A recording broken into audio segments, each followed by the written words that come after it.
உங்களுக்கு பிடித்த சமையல் சேனலுக்கு உங்களை அன்புடன் வரவேற்கிறேன். இன்றைக்கி நம்ம வெண்டைக்காய் பொரியல் எப்படி செய்யலான்னு பார்க்கலாம். வாங்க வீடியோக்குள்ளே போகலாம். முதல்ல அடுப்பில் ஒரு கடாய் வச்சுக்கோங்க. 2 ஸ்பூன் எண்ணெய் ஊற்றிக்கோங்க. கொஞ்சம் கடுகு போட்டுக்கோங்க. அது கொஞ்சம் பொரிஞ்ச பிறகு உளுந்து போட்டுக்கலாம். நம்ம நல்லா கொஞ்சம் பொரியட்டும். உளுந்து போட்டுக்கலாம். உளுந்து கொஞ்சம் செவந்தால் தான் வாசமாக இருக்கும். அதனால் கொஞ்சம் நேரம் உளுந்து செவக்கட்டும்.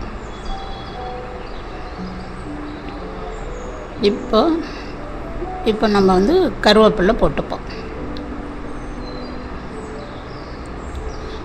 2 பூண்டு பல்லு தட்டி அதில் போட்டுக்கோங்க. நல்ல வாசமாக இருக்கும். இப்போ வெங்காயம் போட்டுக்கலாம். வெங்காயத்தை போட்டு கொஞ்சம் நல்லா வதக்கிக்கோங்க. கொஞ்சம் லேசாக வதங்கினா போதும். கொஞ்சம் வதக்கிட்டு இப்போ நம்ம இந்த அளவு வதங்கிட்டால் போதும். இப்போ நம்ம வெண்டைக்காவை சேர்த்துக்கலாம். நான் வெண்டைக்காய் 1/4 கிலோ வெட்டி எடுத்து வச்சுருக்கேன். உங்களுக்கு எவ்வளோ தேவையோ அதுக்கு தகுந்த மாதிரி நீங்கள் சேர்த்துக்கோங்க. வெண்டைக்காய் நல்லா வதக்கிக்கணும். நல்லா வதக்கினா தான் அந்த வளவளப்பு தன்மையெல்லாம் போகும். அதனால் கொஞ்சம் கைவிடாமல் வதக்கிக்கோங்க. இப்போ கொஞ்சம் நம்ம மஞ்சத்தூள் ஆட் பண்ணிவிட்டு உப்பும் கொஞ்சம் சேர்த்துக்கலாம். தேவையான அளவு உப்பு போட்டுக்கோங்க.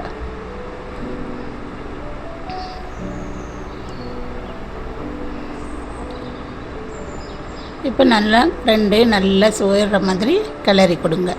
அப்போ அந்த வளவளப்பு தன்மை உப்பு போட்டதுனால கொஞ்சம் இதாக இருக்கும். கொஞ்சம் நேரம் கிண்டுனிங்கன்னா அது சரியாக போய்டும். நல்லா கொஞ்சம் கிண்டிகிட்டே இருங்க, இல்லைன்னா அடியில் அப்படியே கொஞ்சம் ஒட்டிக்கும். இப்போ நம்ம அதுக்கு தேவையான கொஞ்சம் மல்லித்தூள், கொஞ்சம் மிளகாத்தூள் சேர்த்து போட்டுக்கலாம். உங்களுக்கு காரத்துக்கு தகுந்த மாதிரி நீங்கள் மிளகாத்தூள் போட்டுக்கோங்க. இப்போ எல்லாத்தையும் சேர்த்து நல்லா ஒன்றா வதக்கிக்கலாம். இப்போ நல்லா கொஞ்சம் நேரம் வதக்குங்க.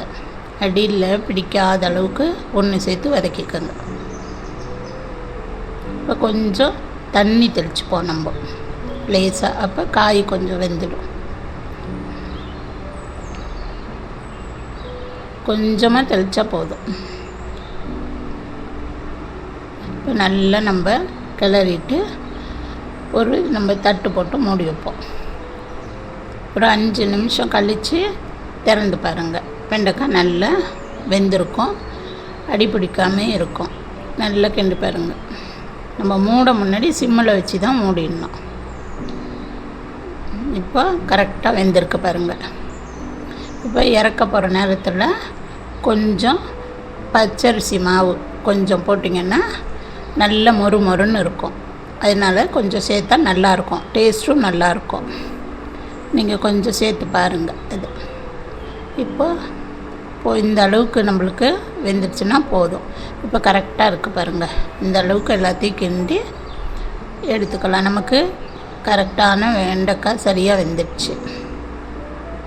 இந்த அளவு போதும். நம்ம இறக்கிக்கலாம். வாங்க. இப்போ இந்த வெண்டைக்காய் பொரியலை நீங்களும் வீட்டில் செஞ்சு பார்த்துட்டு உங்களுக்கு பிடிச்சிருந்ததுன்னா கமெண்ட் பண்ணுங்கள், சப்ஸ்கிரைப் பண்ணுங்கள், பெல் பட்டனை கிளிக் பண்ணுங்கள். நன்றி.